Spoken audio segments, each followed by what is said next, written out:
Salut, tu connais ce kanji?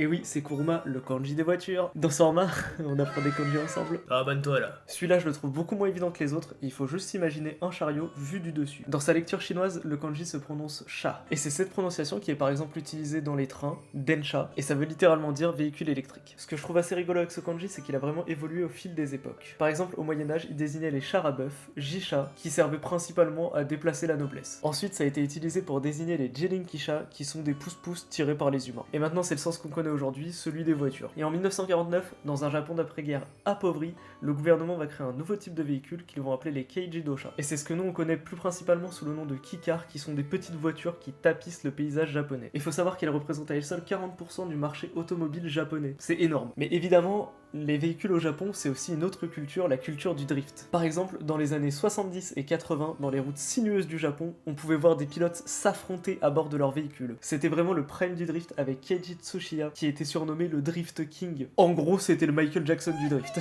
Et personnellement, je pense que le monde, il a vraiment découvert l'univers du drift avec Fast and Furious Tokyo Drift. Parce qu'il y a rien de plus important que la famille.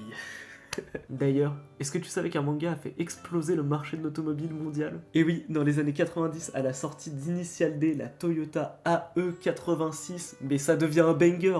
À la base, c'est une voiture que personne ne voulait et c'est devenu une icône mondiale. Si bien qu'encore aujourd'hui, les collectionneurs du monde entier se mènent une guerre pour en trouver une en bon état. Merci d'avoir regardé la vidéo, si t'as aimé le format, n'hésite pas à liker, à t'abonner et à mettre en commentaire quel kanji on fait après. Allez, salut!